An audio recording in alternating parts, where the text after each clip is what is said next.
Last time we learned what is in our life raft, the best practices for getting from the boat to the raft. When I get to here, unclip the water, clip it into that white line, or unclip the grab bag, clip it onto the white line.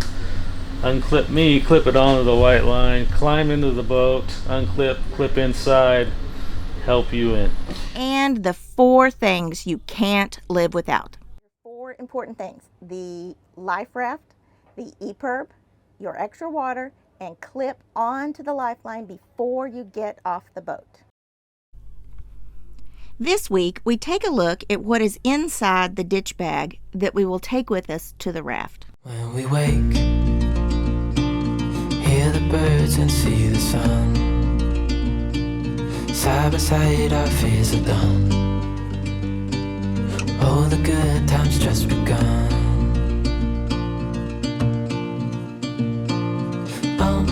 We know what we have, let's hold on tight. Found what we're looking for in life. So hello from a hot and humid Grenada at the end of August for hurricane season. Today I would like to talk about our ditch bag. So this is the bag that we will take with us to the life raft if we have to evacuate for any reason. I need to note from last week's video that you never want to step down from your boat into the life raft. You want to stay with your boat as long as possible because this is your best security. Catamarans tend to float for a really long time, so most likely we'll never have to get into the life raft. But if a fire starts or something is so catastrophically damaged that it's going down and going to go all the way down, then we would get into the life raft. But staying with the boat, if at all possible, is the thing to do. So that being said, if something goes wrong and we have to get into that life raft, this is the bucket we will take with us, and I would like to show you what is in that bucket. Also, as I do this, if you think of things that I should have in here, I would love to hear your comments below. Or if you have questions about any of these items as to why I have them or what they are, more details about something, I'd be happy to explain. And if I don't know, I'll find out. So let's start with the important things. Well, they're all important, but let's start with the big thing. This is a life raft first aid kit. It has very simple bandages, gauzes, some needles, some pins, some little tweezers. It also has some pain relief medicine, and I have in here to go with that some seasick medication. So that is in there. Our EPIRB lives in the salon, but when we're on anchor or in a marina, I just leave it there. When we go on a passage, I will put it inside the ditch bucket. I have a flashlight. I do not have the batteries in the flashlight because I don't want them to corrode, but I have the batteries packed in here. We have a signal horn. Again, we've left this in the box, in this little plastic, because we don't want it to corrode. Things corrode like that out here in the salt air. So we've kept it in here to keep it from corroding. This is a big plastic orange tarp, and this could come in handy in a lot of different ways. John can MacGyver almost anything. So he could use this for extra rain catchment. He could use it to strap under the boat if we have leaks. So there'd be lots of different things he could do with this. We have 2 headlamps and the batteries for them. Again, not in the headlamps. We have 2 parachute flares. These are flares that shoot into the air and come down slowly. And let me tell you about those. These are Albatross is the brand. So I looked up online, and these parachute rockets were probably good for night or daytime, but they have a 40-second burning time, which doesn't seem like a long time, but it's better than anything else we've got here.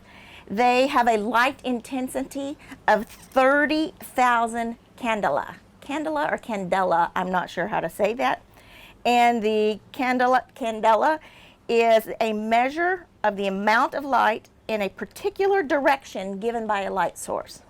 So while the lumens measure the total amount of light given by a source, the candela gives kind of how much it will in any particular direction. So 30,000 candela is how much these give out, and they have an ejection height of 300 meters. So almost 1,000 feet high, so you have a better chance of things further away seeing you, and they last longer. They come down really slowly, so that's a good thing. We have 2 of those. We also have 3 handheld flares, and these flares are also an Albatross brand. And you hold them out away from anything. You don't want the wind blowing them back on because it'll burn from right here. The handheld flare has a burning time of 60 seconds. And this is to give a location. Again, you need to be upwind from these flares, and the boat to be upwind from the flares.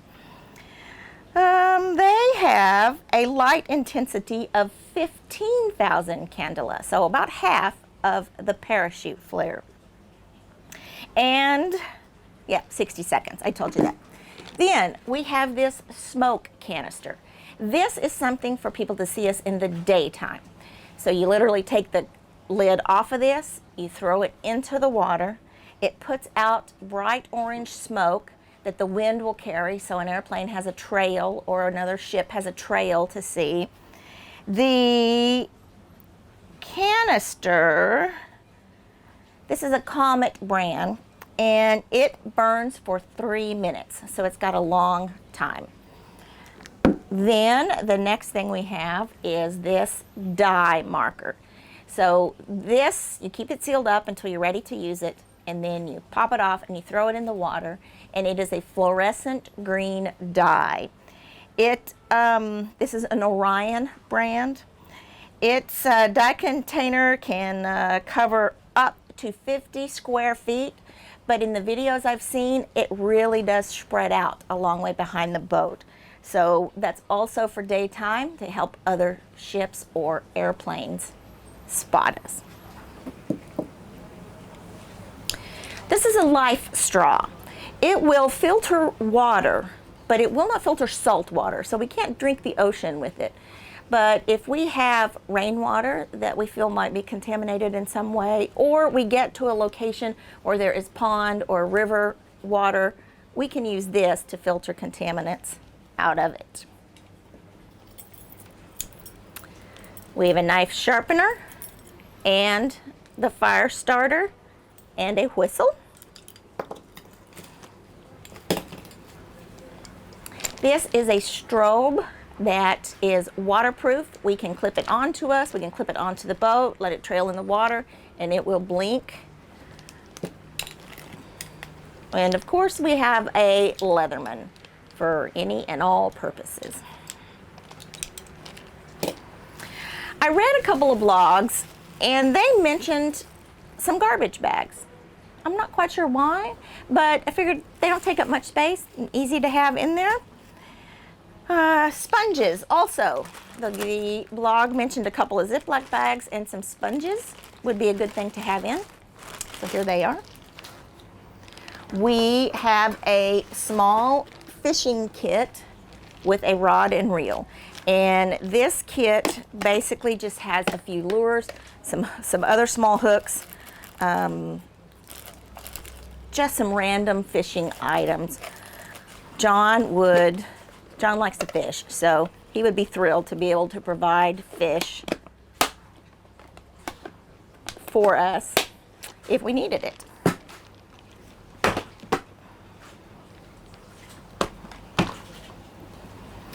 Okay, signal mirror, daytime, signal planes, signal ships, compass, another whistle, 3 of the warming blankets in case it's chilly wherever we are. These are 2 water activated lights that came off of some extra life jackets that we have. So I popped those in there. Couldn't hurt. And then the last thing I have in there is in a Ziploc bag, a copy of all of our ship's papers. I also will put together, right before we leave on a long passage, a small dry bag that will have passports and credit cards and some money in there. That would be a bag to grab and run with, just in case. So those are the things that we are carrying in our ditch bag. I'd love any feedback you might have. We hope to never ever have to use it, but we want to be prepared just in case. So as we showed you earlier, our life raft is mounted here on the back deck. This black line around the back here is the painter for the life raft, and our John will secure our ditch bag and the extra water containers right here when we're underway. He'll put it under the barbecue. This back deck will be flipped up, and he'll secure them here, and then he will take the lines that they come with, or that we will have on them, that have a carabiner on them, and we'll clip those lines onto this lifeline. So if we have to deploy this life raft, our ditch bucket and our water jugs are already connected to the lifeline. So all we have to worry about is getting ourselves connected and getting over there.